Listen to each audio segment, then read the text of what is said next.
Hey, I'm Mike Romeo with MultiversityComics.com here at New York Comic Con with Mr. Jim Zub. How are you, sir? I'm well. How are you? I'm doing great.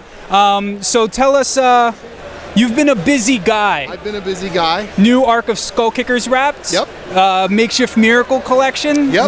Let's go through the fucking list. Okay, we've got a list. More Skull Kickers. Skull Kickers Arc 4 wrapped up, and we've got that available in both softcover and our Spiffy Deluxe Treasure Trove 2. The conveniently placed Treasure Trove. How about that? Which is premiering here at New York Comic Con. It looks great. It's doing really well. I think we're going to sell out before the weekend is done. Very happy about that. We're working away on the 5th story arc called A Dozen Cousins and a Crumpled Crown, which will be coming out in early 2014. So Edwin's cranking away on artwork for that, and I'm writing up a storm.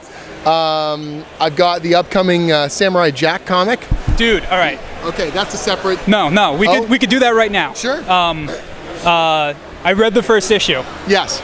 And it was fucking awesome, dude. Thank you so much. It's one of those things where you go into it like, yeah, this is gonna be good. Right. But then it's really good. I deeply appreciate that. Everyone on the team is working really hard to live up to the legacy of the TV show. Yeah. And we're looking at this like, okay, it's 5th season, we're gonna pull out all the stops and really make this awesome. So Andy Soriano was a designer on the show. He's delivering incredible artwork. We've got a really fun, epic story plan. The first storyline is, well, it was originally just going to be a 5-issue miniseries, but the orders are strong enough on the first issue that we're actually doing a minimum of 10. That's awesome. So the first storyline, I can now say that proudly, is called The Threads of Time. Okay. And then after that, we're going to break into some like 2-part story, 1-part story kind of stuff, a little bit more self-contained. But the first storyline is called The Threads of Time. It's big, it's epic, it's wild stuff, lots of challenges, hopefully like you've never seen before, for our friend Jack. It's awesome. And the art, I mean, Soriano, I'm saying that right? Andy Soriano, he's phenomenal. Dude, his like the Emmy award-winning Andy Soriano. He just won another Emmy for his design work on the Mickey Mouse shorts he's doing for Disney. So another visually pleasing. Yeah, the guy's he's amazing. Working with him has been phenomenal.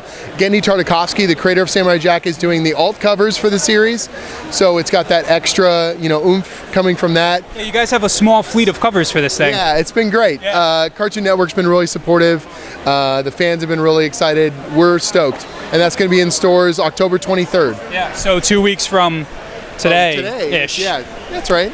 All right, what's next? Let's do Makeshift Miracle. Sure. Because once upon a time, I had you on my show, and it was when this was about to launch. Right. So let's talk a little bit about what the experience has been like. So Makeshift Miracle was a webcomic that I originally did over 10 years ago online, and then I spoke to Udon about the possibility of re-releasing it in print. And Eric, the head of Udon, had met this incredible Chinese watercolor artist, and we actually decided to sort of go back and redo it, retell the story. And so it's going to be 2 books total. The first book is out, and the second one's going to be coming early next year. And it looks absolutely gorgeous. In short, if people don't know what it is, it's sort of like a surreal coming-of-age story. It's this sort of weird supernatural mystery story, but it's got this. It's about a kid who's sort of coming into his own and trying to figure out where he fits as a teenager in life and stuff like that. But at the core of that, there's this cool mystery and there's absolutely stunning artwork. And I just feel, so proud to be working on this and to have such incredible art being made for it. Yeah, so. I mean, the art is stunning for it. And it's all still on the web, right? Yep. If anyone hasn't seen it yet. Absolutely. And they should. And it's all free online. And then we release the book collections as well. So people can read past book 1 already online. I think we're up to chapter 10 is currently serializing. Yeah. So not to go off on too large of a tangent, but good. I feel like in your doing Makeshift Miracle, like you have a real grip on, it's a very shonen feeling story. Yeah. So. Well, shoujo as well. It is a drama. Yeah, it's like that where they butt, you know? So sort of like what do you steep yourself in to start to do that? Like, obviously you have So Skull Kickers is, I'm 11 years old and I'm playing Dungeons & Dragons with my older brother and my cousins, and I'm running around the house full of sugar, screaming and yelling.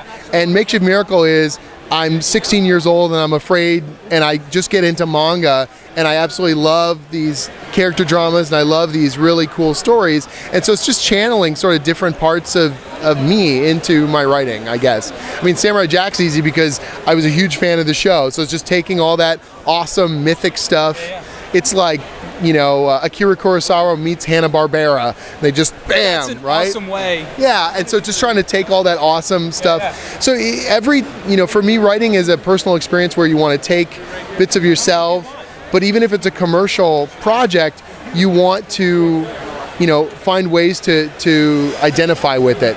You know, you want to exemplify what makes that property great, but put some of yourself in it at the same time. So, to wind down, you know, with stuff like Makeshift Miracle, and you have, is it the first volume of Skull Kickers is available to read online, or? Yep. So you can read actually the first 2 volumes are serialized online. So what's the experience with that been like? Like, is it working as planned? Can you talk a little bit about it? It's a totally, I mean, the webcomic readership is different from the print comic readership, and they're crossing over in some ways, but the reality is the outreach that we can do through the webcomic is massive. So we serialize these older issues, and then we tell people there's more than that online. You can buy digital comics, you can buy the books through Amazon, you can buy it through your local comic shop, and people are willing to support that. They don't look at it and go, well, I already read it. They go, I want a physical copy because I really enjoy it. You know, just because you go and see a movie doesn't mean you don't want the DVD. You're still going to get that Right. that box set, you or want that to have the archival version because you love it. And it's the same thing with the webcomic versus having the book. And so we find there's a readership that is rabid, or I'll meet people here at the show and they come by my booth and they go, I read that online. Oh man, you've got books.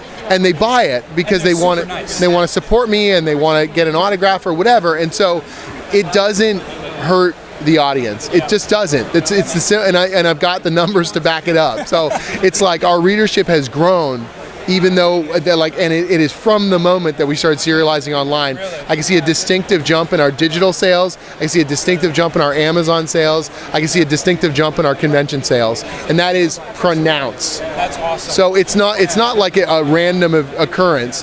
I can put a button on the exact moment when we serialize versus people, the traffic increasing at our shows and so on. So it's been awesome. Yeah. That's super cool, you know, and I'm glad it's working out. Yeah. I mean, the books you're doing. Speaking of the books, I'm trying to wind down, but you have so much shit going on. There's a lot of stuff. What do you want to do? You want to do Pathfinder first? Or you want to do Little Sonia? We can do Pathfinder. All right. I mean, sword and sorcery is in my blood, right? So the Pathfinder RPG is the most popular. It sells better than Dungeons and Dragons now. It's this award-winning world. I love the setting, and they got in touch with me about writing the comics just over a year ago. So I've been writing now, I guess I'm up to issue 14 on scripts, and I'm plugging away. I love diving into that world. They've been super supportive. We've got one collection out now, so I'll grab right here.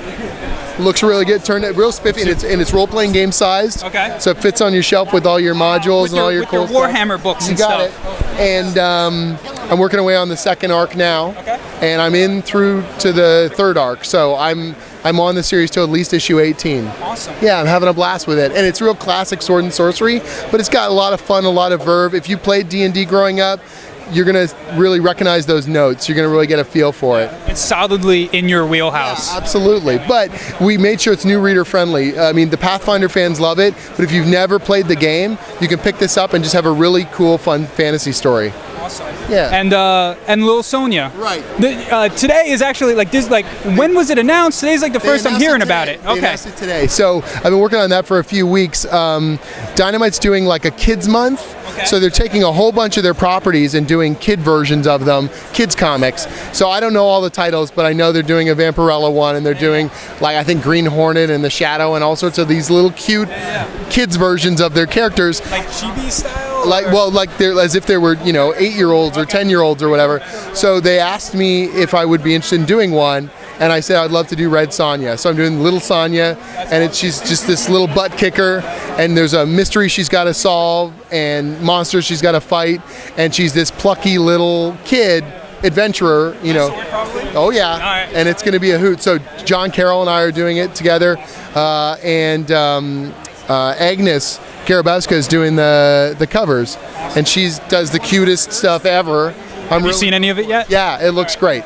And so I'm having a ball. It's fun. I've got 2 younger nieces, and quite a few of my friends have got kids, and you're just like, you know what? Doing something for that audience is a blast. Yeah. Because they're so enthusiastic, and you just sort of channel some of that energy, and you know what? Let's have a fun adventure comic for a kid. And when they connect, it's true. Yeah, absolutely. Absolutely. Awesome. So, makeshift. Other than that, nothing. I got nothing going on. That's it. Yeah. So, I so do you've have been one more slacking. thing. Oh shit! All right. I did the Halloween special for Shadow Man for Valiant, Awesome. and that actually came out a couple weeks ago. It's a self-contained story. It's issue 11 of the series, but it's self-contained. Okay. So I think they're selling them here with the variant, where it's got a perforated mask you can pop out of Shadow Man. You can wear. Very Halloween appropriate. Very Halloween. And that was a blast to work on. Valiant was really cool, and I'm hoping we'll be doing more stuff soon. That's awesome, man. Well, it seems from the outside like Yes. you've been having pretty good publisher luck. It's been good. So Really continued cool success stuff. with that. Makeshiftmiracle.com. Yep. And skullkickers.com. And JimZub.com. Go read comics. Sweet. From New York Comic Con, from Multiversity Comics, I'm Mike. Thanks, Jim. Awesome. Thank you.